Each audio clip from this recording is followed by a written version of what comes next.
Here is my pristine GAUGE Thompson B1.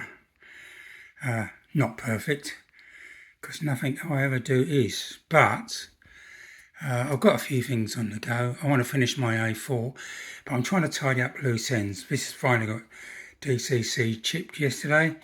I've also picked up a chip which I haven't put in for my pug, the scratch built pug. No, I didn't scratch build it. But anyway, so I've done some weathering in the past.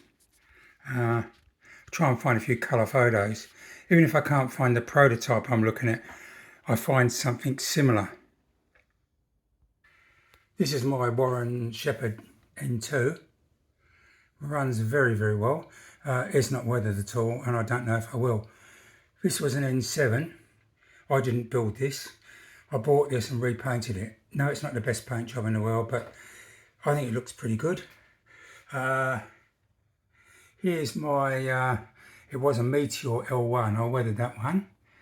I'll show you a few more.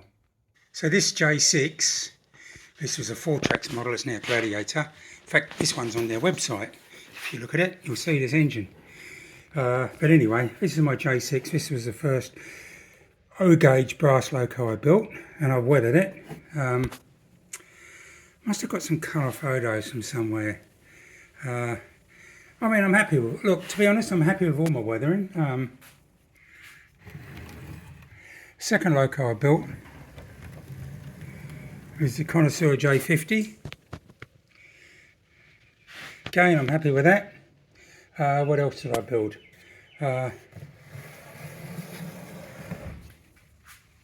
This is the DMR J17.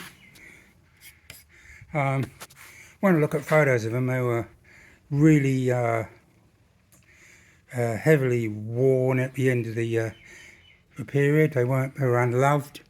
So I've tried to make it like that without going over the top, to make it look like it's not just been in Barry scrapyard. And finally, my Connoisseur J15. Again, I've tried not to do it too much. I have one other loco. This is a Dapol model, L94. And I saw this on my last day of operation. And with some colour photos, I've got a book called Red Panniers. I've tried to replicate things, like I've done a few extra things. I put curtains in. I also put a bit of varnish down the side to show that it's just come from a water column.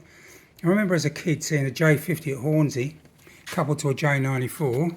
This is probably 1959, 1960. I remember they come down from Hornsey.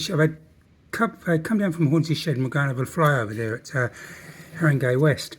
And I can remember seeing it was all nice and black because everything was dusty, but down the side it spilled over the tank. And I've always liked that, so I thought it was a nice touch. So I've done it with this one. Excuse Ruby. She's just likely to start woofing at me and wanting something. Aren't you, Ruby? Ruby, you are Station Master's dog at West Green. Super Supermanium. Anyway, so here's my my B1. Sorry, got to put some coal in the tender, but I want to weather it. Yes, I've done all this before. What I normally do is try and find, if possible, a colour photo of a loco. It doesn't have to be the same loco, similar looking. For instance, I wouldn't weather this loco by looking at a photo of a green loco. I'd pick a black loco similarly with a green loco. The other thing is, if I was going to weather a tank engine, I'd pick a picture of a tank engine rather than a tender engine like this. And for instance, if I look at, I've got this magazine, Locomotives Illustrated 120. Now I bought the magazine because I was building an L1 and I wanted some photos of them. I actually modelled one which is in here, 67721. There's a picture of it at Bishop Stortford, about 1958. Anyway, look, here's an L1, and what I tried to do is weather my L1 using, oh, mine's a bit worse for wear than this, but I tried to look at this as a guide. Similarly with this B1, I've got some photos of K1s now. Obviously they're not the same logo, but they certainly look similar. They've got the same tender, they're just smaller boilered. Also, these are moguls. So there's a K1. That looks pretty good. No, there seems to. I always think there seems to be an ashen look over the top, and obviously down the bottom there's grime and then there's brake dust and all this sort of reddy stuff. Well, obviously the reddy. You've got the ash pan and God knows what else down there. But where's my... I'll show you this picture. It's a good picture of a K1. Here's a fabulous picture. Oh, sorry. I'm just looking. Look, the thing is, there's so much detail. You can't do it verbatim.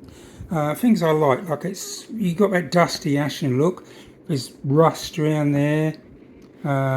Obviously, this is all grimy. Look, even on the coupling hook, it's black, but there's rust inside. I'm not going to go that far. I guess what I've got to do is give an impression without going over the top. What I do like is the front cylinder covers, that grimy dirt, some rust there. There's black there, but also, and I don't know how I do this, I notice there's grease coming down there, which that really, I find that appealing. It looks good.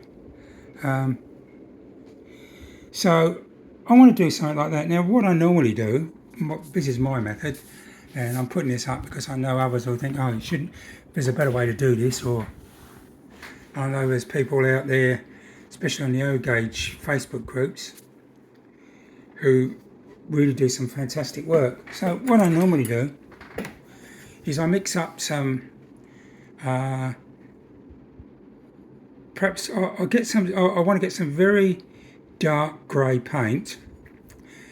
So I normally mix up some black and white to make it sort of right. It can be quite watery.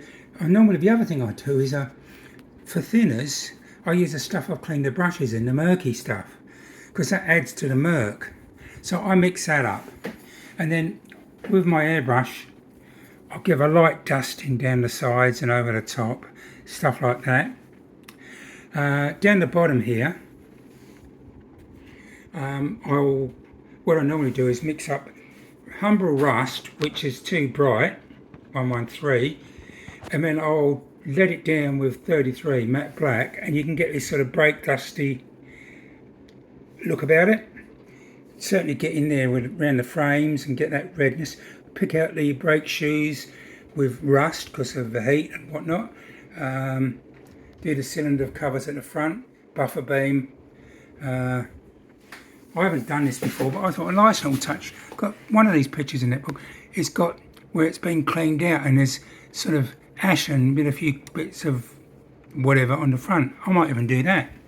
I just want to, how far I want to take this, that I don't know.